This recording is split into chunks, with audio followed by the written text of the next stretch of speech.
The Battle of Saratoga. Turning point for democracy in world history. An individual documentary by Sean Quinn, Senior Division. Life, liberty, and the pursuit of happiness. Unalienable rights declared in our country's Declaration of Independence, the foundation of American democracy, and only made possible by the American victory at the Battle of Saratoga. The Battle of Saratoga was clearly a critical victory for the Americans during the Revolutionary War.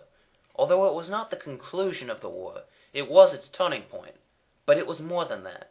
It was also a turning point for democracy and freedom throughout the entire world. The history of democracy is often traced back to Athens, Greece in the 6th century BC. The word democracy comes from two Greek words, demos, meaning people, and kratia, meaning power. Male citizens of Athens held the right to vote, hold office, and own land. They were expected to participate in governance and serve in the assembly that passed laws and established policies. However, these rights were not extended to women, foreigners, and slaves. Democracy in Athens ended when the city-state was conquered by Philip of Macedonia in 339 BC. In the 2,400 years between the Golden Age of Athens and the American Revolution, monarchies and rule by military might were the most common form of government. The ideals of democracy were kept alive in thought, but not in practice, by scholars during the Roman Empire, the Renaissance, the Reformation, and the Age of Enlightenment in the 17th and 18th centuries. The social and political ideals of the Age of Enlightenment directly influenced American leaders such as Thomas Jefferson, Ben Franklin, and other founding fathers. But it was the American victory at Saratoga that finally gave democracy a chance to flourish. The origins of the Battle of Saratoga and the Revolutionary War as a whole lay in the previous great global conflict, the French and Indian War of 1754 to 1763. In order to pay for that war, King George III unfairly taxed Americans without representation. Unclear loyalties and a desire for the freedoms offered to them by democracy eventually led the American colonists into conflict with the Crown's representatives in the colonies. Tensions mounted with events such as the Boston Massacre in 1770. Increasing anger at Great Britain's policies led the 13 loosely affiliated colonies to form the First Continental Congress in 1774. And when civil unrest escalated into open rebellion with the firing of the shot heard around the world in Lexington and Concord, the colonies were prepared to respond as one. Britain's King George issued a royal decree in which members of the Continental Congress were declared traitors. On July 4, 1776, the Continental Congress signed the Declaration of Independence, in which they denounced their loyalties to the throne and proclaimed the birth of a new nation, the United States of America. The war was on. In its opening years, the War of Independence did not go well for the colonists. Most of the colonial army was made up of untrained militia. Loss after loss made the dream of freedom and democracy seem unreachable. But in the fall of 1777, the fortunes of the colonists and the dream of democracy was about to reignite.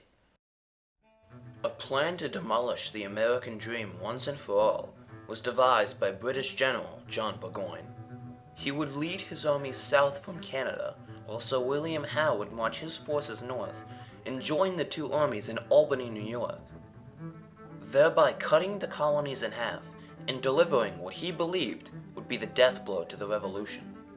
As Burgoyne and his troops marched down from Canada, the British managed to win several successful campaigns as well as infuriate the colonists.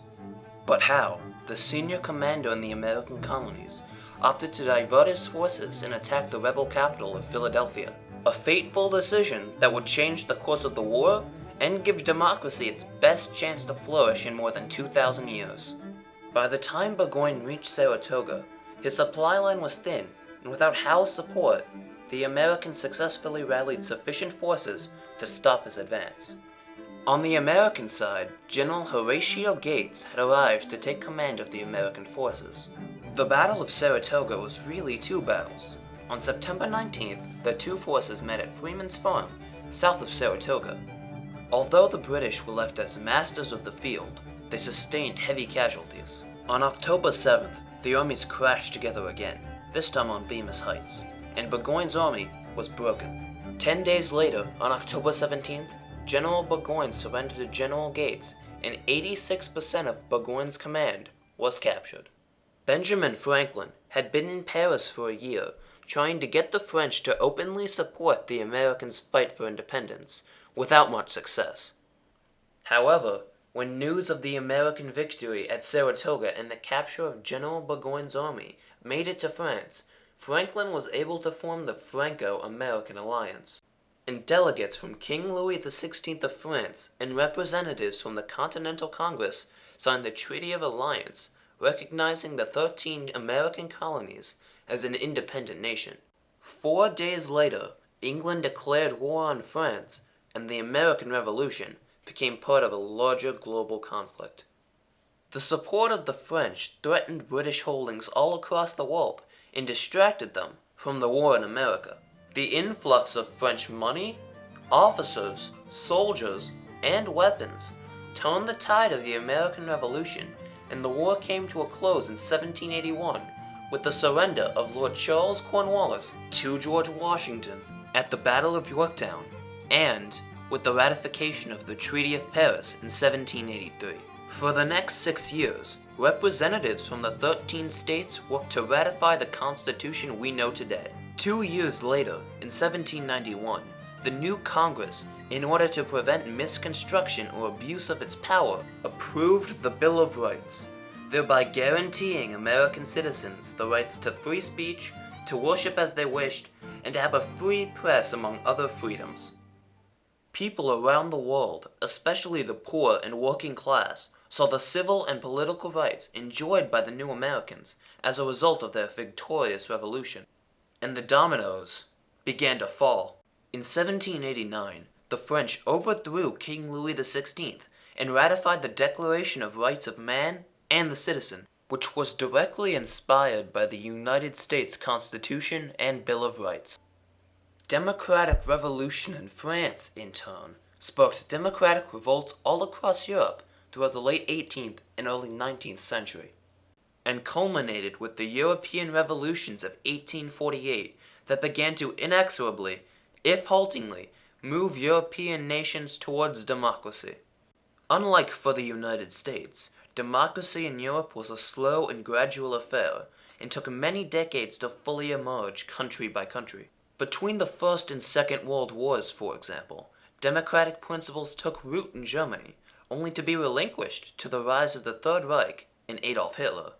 When Hitler attempted to extend his dictatorship to all of Europe through military aggression, it was the democratic nations from around the world that stood up to him and helped ensure the principles of democracy would survive. The second half of the 20th century saw the world locked into the so-called Cold War between democratic and communist nations. And again, as demonstrated by the tearing down of the Berlin Wall and the demise of the Soviet Union, the principles of democracy stood the test of time. Today, the roots of democracy are taking hold in such unlikely places as the Middle East and Northern Africa as part of the Arab Spring. At no other time in history have so many nations enjoyed so much freedom. After remaining dormant for more than 2,400 years, the seeds of this democratic revolution were planted in the soil of Saratoga in 1777. And for 236 years, those seeds have steadily borne fruit, making the Battle of Saratoga a true turning point in history.